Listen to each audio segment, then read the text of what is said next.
Les positions politiques de Boualem Sansal ne sont pas nouvelles et sont souvent ignorées en Algérie, mais l'intégrité territoriale du pays est considérée comme une ligne rouge, une atteinte à l'unité nationale et une incitation à la division du pays. Les propos qu'il a tenus dans un média d'extrême droite Frontières dans lequel il siège au comité stratégie, et où il fait l'apologie du mythe expansionnisme marocain en sont témoins. Dans un autre contexte, il a osé comparer l'attentat terroriste de Nice aux actions du FLN durant la bataille d'Alger. Aussi sa dévotion et ses mises en garde de l'Europe, et de la France en particulier, contre les dangers de l'islamisme ont valu à cet athée revendiqué de solides soutiens et pas n'importe lesquels. On retrouve dans ses supporters des pseudo-intellectuels d'extrême droite et sionistes, et tous les médias de la fachosphère applaudissant ces déclarations choc sur un ordre islamique qui tenterait de s'installer dans l'Hexagone, assaisonné d'un dénigrement permanent de l'Algérie. Tel un messie, il veut sauver la France de la décrépitude, de la saleté et de la colonisation. Ben voyons. Et pour le remercier, ce trublion sera édité dans la prestigieuse collection blanche de Gallimard, maison spécialisée dans l'édition des bougnoules de service. Boualem Sansal deviendra de facto un habitué des prix littéraires, l'Académie française lui a même décerné son Grand Prix de la francophonie,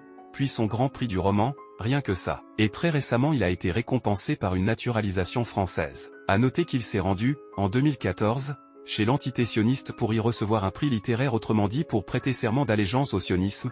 Il sera à plusieurs reprises invité d'honneur du CRIF devenu sa nouvelle maison. De toute évidence, cette mobilisation médiatico-politique orchestrée autour de son arrestation nous montre encore une fois l'ampleur du lobby algérophobe, auquel nous répondons que l'Algérie est souveraine et que vous pouvez aboyer et que rien n'y changera. Il devra répondre de ses actes devant la justice. Dommage que les 2 gendarmes français malmenés et arrêtés dans les Léonats, un site de pèlerinage géré par la France, n'ont pas eu ce traitement médiatique, voire même une pétition. Et le PDG franco-russe de la messagerie Telegram, Pavel Durov, arrêté en France à la descente de son avion pour n'avoir pas censuré la liberté d'expression sur sa plateforme. Il serait temps de vous rendre à l'évidence, l'Algérie n'a de leçons à recevoir de personne et encore moins de la France profonde et de ses maîtres.